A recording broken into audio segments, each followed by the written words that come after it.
Ouço Deus no murmúrio das águas dos rios. Ouço Deus no furor dos ciclones bravios. Ouço Deus no cantar matinais dos pardais.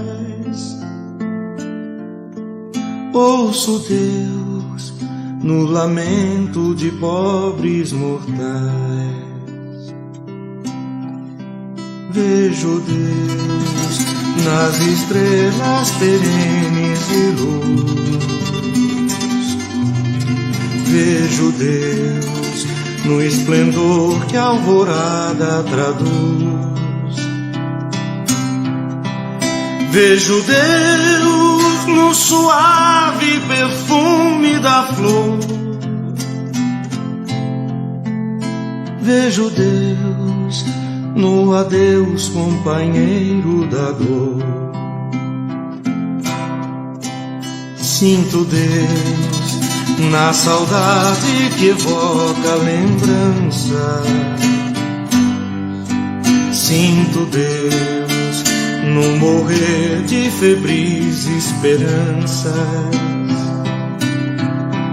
Sinto Deus na tristeza de ver-te partir. Sinto Deus na tua volta, irmão, a sorrir. Ouço Deus no murmúrio das águas dos rios. Vejo Deus no furor de ciclones bravios. Sinto Deus no cantar matinais dos pardais. Ouço Deus no lamento de pobres mortais.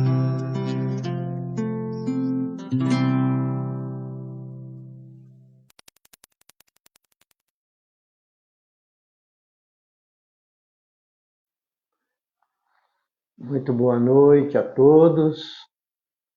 Tudo bem com vocês? Que a paz do nosso Mestre Jesus esteja em nossos corações. Mais uma terça-feira aqui, de estudos do Evangelho de Jesus, esse Evangelho maravilhoso. Então, para aqueles que ainda não me conhecem, meu nome é Paulo, eu sou trabalhador voluntário da Fraternidade Espírita Paulo de Tarso de Mauá, e é uma grande alegria poder estar aqui com vocês, dividindo esse momento mágico, esse momento de estudos do Evangelho de Jesus. Eu rogo a Deus, rogo a Jesus, que me faça instrumento desse trabalho, que as minhas palavras possam estar levando a todos o entendimento e o conforto. E que o Evangelho de hoje possa despertar, possa assim nos despertar, para o trabalho na seara do nosso Mestre Jesus. Quando nós nos colocamos, minha gente, a ouvir o Evangelho, a trazer o Evangelho para dentro dos nossos lares, nós somos imediatamente assistidos por espíritos benfeitores, pelos mensageiros celestes de Jesus, que farão na nossa casa uma grande limpeza, retirando dali todas as formas de miasma, de maus pensamentos, de negatividade, deixando o nosso lar assim muito iluminado. E quem nos dá essa certeza é o próprio Cristo, onde ele diz assim lá em Mateus, onde estiver 2 ou mais pessoas falando em meu nome, eu lá estarei. Então não tenham dúvida, gente, Jesus está conosco nesse momento. Então quem quiser colocar um copo com água ou uma jarra com água para ser fluidificada, fiquem à vontade, tá bom? Então nesse momento, eu convido a todos a serenar os pensamentos, acalmar os corações, sentindo a energia que vem do alto, sentindo a presença do nosso anjo de guarda, esse amigo tão querido que sempre está conosco, esse amigo que nunca nos abandona. Vamos agradecendo aos médicos do espaço que já se fazem presente, já se coloca ao lado de cada um de nós, já derramando sobre nós o remédio que tanto necessitamos.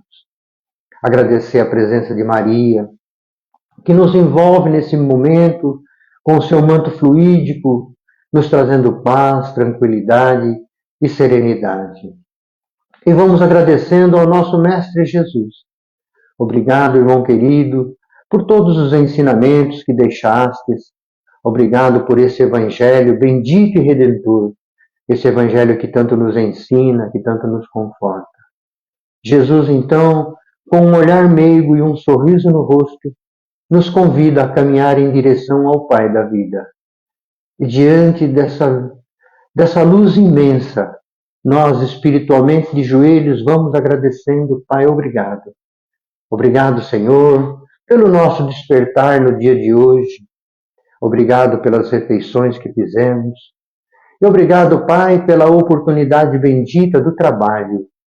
E obrigado, Pai, pela oportunidade de estarmos mais uma vez encarnados. Agradecidos que somos, queremos louvá-lo com a prece que Jesus nos ensinou. Pai nosso que estais no céu, santificado seja o teu nome. Venha a nós o teu reino e seja feita a tua vontade, assim na terra como no céu. O pão nosso de cada dia dai-nos hoje. Perdoa, Pai, as nossas ofensas, na medida que nós perdoamos os nossos ofensores. E não nos deixeis, Senhor, cair em novas tentações, e nos livre sempre, Pai, de todo o mal. Senhor, é teu o poder, o reino e a glória, para todos sempre. Louvado seja nosso Senhor Jesus Cristo. Que assim seja. Obrigado, Senhor. Graças a Deus. Muito bem. Mais harmonizados, né? Mais tranquilos. Vamos assim dar início então ao Evangelho dessa noite. No Evangelho dessa noite, nós vamos estudar mais uma parábola, né, que é a parábola do filho pródigo. No Novo Testamento, nós vamos encontrar essa passagem lá no Evangelho de Lucas, no capítulo 15, versículos de 1 a 32. Notaram aí? Muito bem. Talvez, gente, não seja nem necessário dizer o que é pródigo. Mas pródigo é aquele que gasta além do necessário, é aquele que esbanja o que tem. E nesse capítulo 15 do jovem evangelista Lucas, que era discípulo de Paulo, né? Ele narra ali 3 parábolas de Jesus que foi contada por Jesus, né? Que é a parábola dos 2 filhos, que nós estudamos a semana passada, vocês devem estar lembrados. A parábola da dracma perdida e a parábola que vamos estudar hoje, que é a parábola do filho pródigo. A parábola, ela diz assim: certo homem tinha 2 filhos. O mais moço deles disse ao pai: Pai, me dá a parte dos meus bens que me cabe. E ele então repartiu os haveres. Passando não muitos dias, o filho mais moço, ajuntando tudo que era seu, partiu para uma cidade, uma terra distante. E lá ele dissipou todos os seus bens, vivendo na libertinagem. E depois de ter consumido tudo que tinha, sobreveio àquele país uma grande fome. E ele começou a passar necessidade. Então, desesperado, ele saiu à procura de trabalho para o seu sustento. E com muita dificuldade, ele se agregou a um cidadão daquelas terras e este o aceitou e mandou para os seus campos para apacentar porcos. E ele aceitou imediatamente, pois sabia que os porcos se alimentavam com as alfarrobas, que eram um fruto muito nutritivo. E ali ele desejava fartar-se, porque lá ninguém dava nada o que comer para ele. Então, depois de algum tempo vivendo naquela vida, ele caiu em si e disse a si mesmo: quantos trabalhadores do meu pai têm pão em fartura e eu aqui passando fome. Levantar-me-ei e vou procurar o meu pai. E direi a ele: Pai, pequei contra o céu e contra ti mesmo. Já não sou digno de ser chamado seu filho. Quero que me trate como um dos teus trabalhadores. E levantou-se, foi para o seu pai. Ele vinha ainda longe quando seu pai o avistou. E, compadecido dele, correu, abraçou e beijou. E o filho disse ao pai: Pai, pequei contra o céu e contra ti.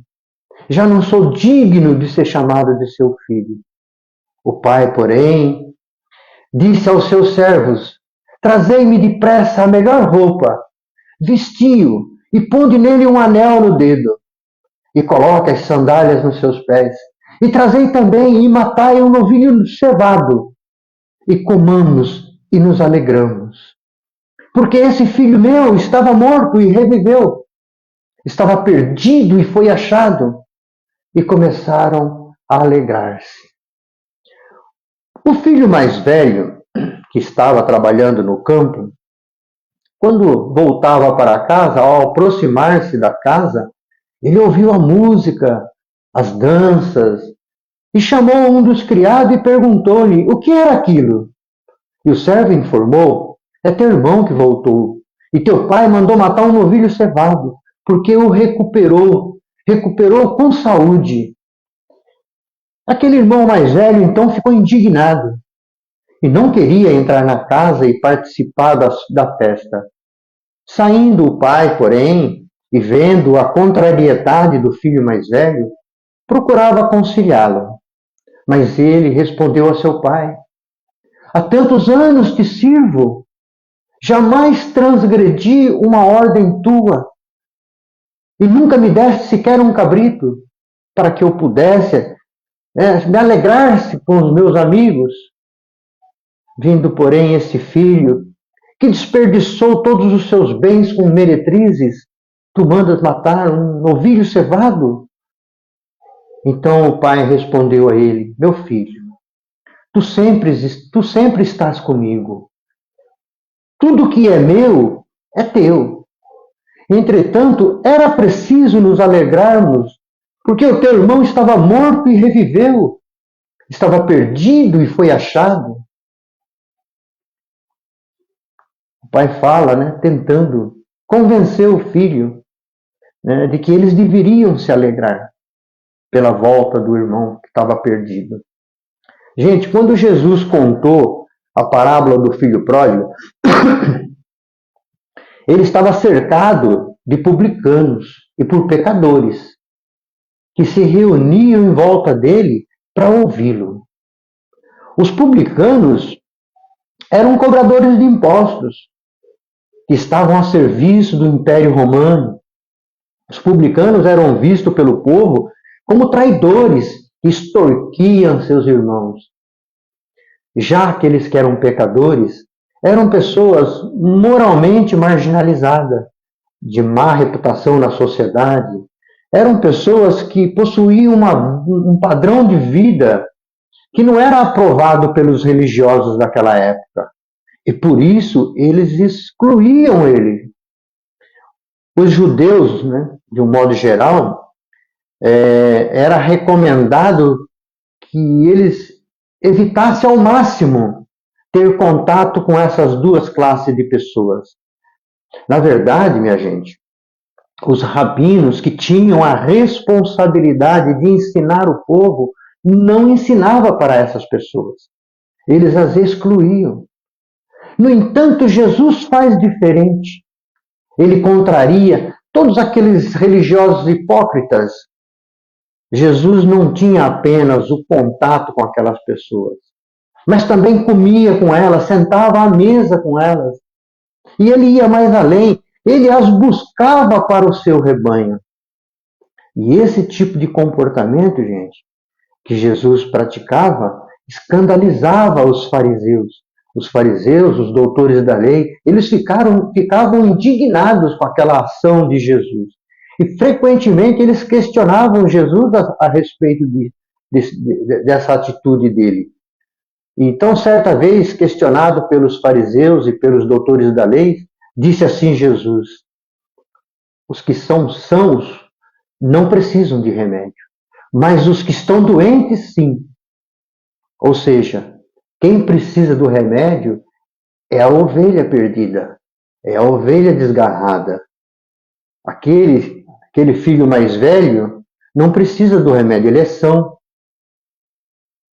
Mas o mais novo era o doente, então ele precisava do remédio. A parábola do filho pródigo, ela fala de 3 personagens: o pai, o filho mais novo e o filho mais velho. Esses 3 personagens, claramente, eles tinham um significado específico. O pai ali representava a Deus. O filho mais novo representava os publicanos e os pecadores. E o filho mais velho representava os escribas, os fariseus, os doutores da lei. Jesus era muito especial. Ele ensinava de uma maneira tão diferenciada que a lição trazida nessa parábola, ela rompe a barreira dos tempos. Ela é tão atual nos dias de hoje quanto foi há 2000 anos atrás. Da mesma forma, gente, que aquelas pessoas puderam ver a si mesmo enquanto Jesus contava a parábola do filho pródigo, nós hoje também podemos nos identificar como se estivéssemos à frente do espelho enquanto lemos essas palavras de Jesus. É importante dizer que Jesus direcionou essa parábola do filho pródigo aos escribas, aos fariseus e aos doutores da lei. Mas é comum enxergarmos essa parábola, nós, enxergarmos essa parábola, sendo usada apenas com ênfase no filho mais novo. Porém, Jesus enfatizava muito mais o filho mais velho, fazendo com que a própria parábola apontasse especialmente para os religiosos hipócritas. Na parábola, o filho mais novo, como já dissemos, representava ali os publicanos, as meretrizes. São aqueles que se desviaram do caminho do Pai, mas que, arrependidos, voltam ao Pai. E o Pai os recebe com muita alegria e pede para que o céu entre em festa, porque o seu filho voltou. Já o filho mais velho representa a classe dos sacerdotes, dos escribas, dos saduceus, dos doutores da lei, que são aqueles que se acham dono da verdade e acreditam serem fiel a Deus. Mas não basta, gente, ter Deus nos lábios. É necessário ter Deus aqui, no coração. Para agradar a Deus e ser fiel a Ele, é necessário praticar as leis divinas. Ser misericordioso e bom como o Pai é.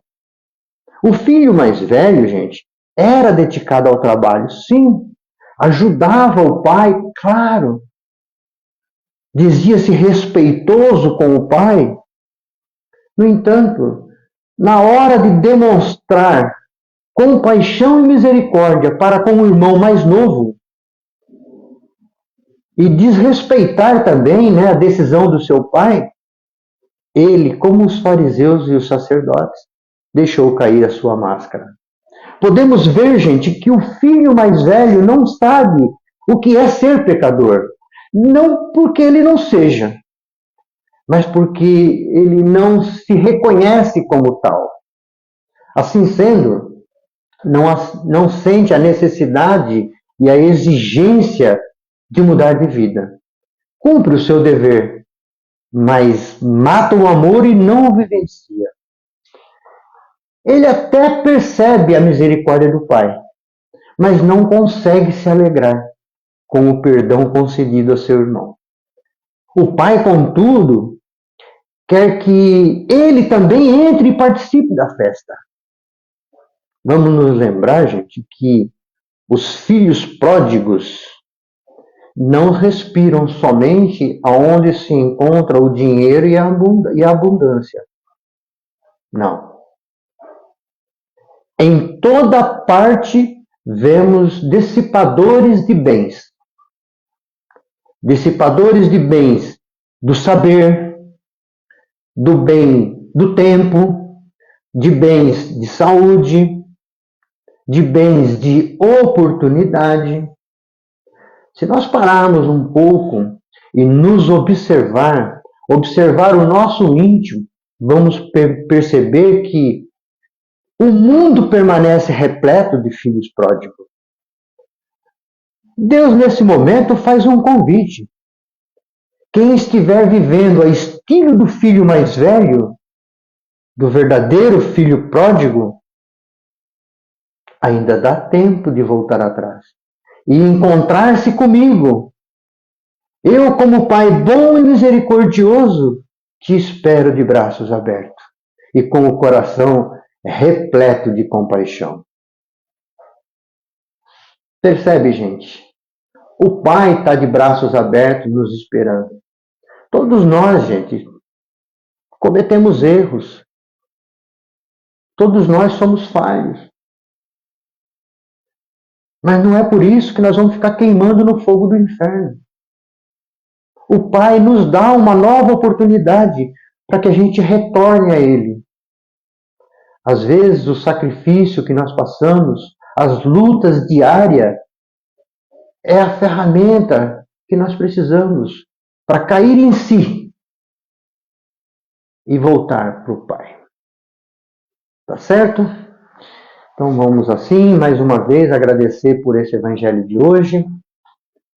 Vamos rogar ao Pai que a sua bênção possa sobrecair sobre nós. Possamos nos fortalecer, que possamos abrir os nossos corações para aqueles que erraram, para que nós possamos ser piedoso e misericordioso como o Pai é. Deus nosso Pai, que sois todo poder e bondade, dai força, Pai, àquele que passa pela provação. Dai luz, Pai, àquele que procura a verdade. Pondes no coração do homem, Pai, a compaixão e a caridade.